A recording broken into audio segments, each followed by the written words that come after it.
সিরাজগঞ্জের উল্লাপাড়ায় প্রায় ৩,০০০ বিঘা ৩ ফসলি জমি পড়ে আছে জলাবদ্ধতায়। বছরের পর বছর জমে থাকা পানিতে নষ্ট হচ্ছে হাজারো কৃষকের ফসলের স্বপ্ন।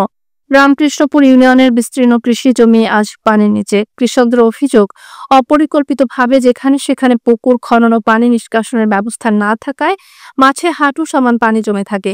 ফলে রোপণ তো দূরের কথা, জমিতে পা রাখা পর্যন্ত কঠিন।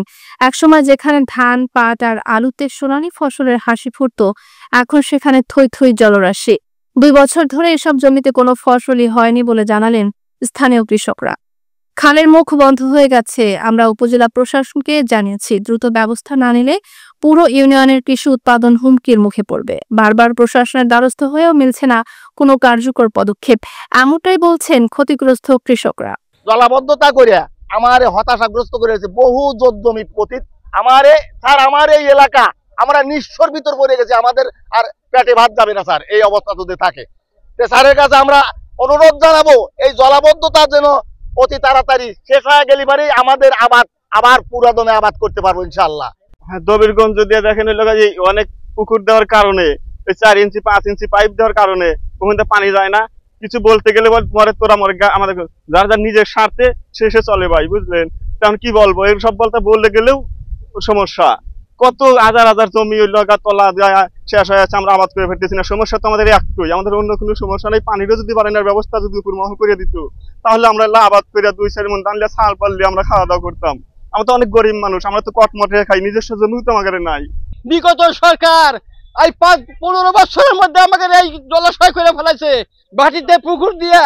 তো আপনার সরকারের কাছে আমরা অনুরোধ করতেছি, আমি একটা কৃষক ব্যক্তি, আমি একটা নিরীহ ব্যক্তি, মানে আমার কোনো সম্ভব নাই। আমি আর 2 বিঘা 3 বিঘা জমি কট রাখছি, 3 বছর 4 বছর 15 বছর হইলো আমার এই জমি সম্পদ আমার নষ্ট হয়ে যেতেছে। এরকম পূর্ণ কৃষকের সম্পূর্ণ সম্পত্তি নষ্ট হয়ে যেতেছে। আপনার কাছে আমরা সাহায্য চাই এবং আল্লাহর কাছে সাহায্য চাই, আমাকে এই বিপদে টেনে আমাকে মুক্ত করে দেন, আমাকে খাল খনন করে দিবেন, পানি যেন বাইরে হয়ে যায়, আমরা যেন বিবাচ্চা নিয়ে আমরা যেন শান্তি সুখে বসবাস করতে পারি ইনশাল্লাহ। আপনার এই বলে আমরা সবার কাছে অনুরোধ করছি, আমরা এই 8টা নিমপক্ষে 30,000 লোক জলাবদ্ধ হয়ে গেছি। 30,000 লোকের জীবিকা নির্ভর হচ্ছে না, 30,000 লোকের খানা পিনা অনাহারে পড়ে রয়েছি।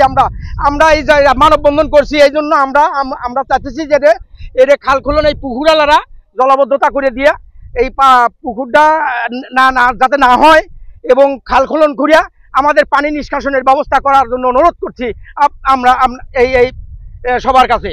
আমরা 3,000 জমি আমরা কৃষকদের নিয়ে, কৃষকরা যে ভুক্তভোগী হচ্ছে তারা হলো জলাবদ্ধতা অবস্থায় আছে।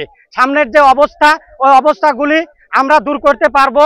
যারা ওই ব্রিজের সামনে বাঁধে রেখেছে, যারা ব্রিজের সামনে পুকুর দিয়েছে, যারা বাড়ি করে ওই জায়গায় আটকা রেখেছে, তারা এগুলি সংস্কার করলে আমি জেলা প্রশাসক এবং উপজেলা প্রশাসকের কাছে আকুল আবেদন করছি যেন অচিরেই এর একটা কৃষক ভাইদের ব্যবস্থা নেওয়া হয়।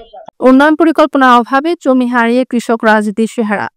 প্রশ্ন এখন একটাই, এই কৃষক বান্ধব সরকারের নজর কবে পড়বে উল্লাপাড়ার দিকে? ফসল নয়, জমছে হতাশা, জমির ক্ষতি আর কতদিন?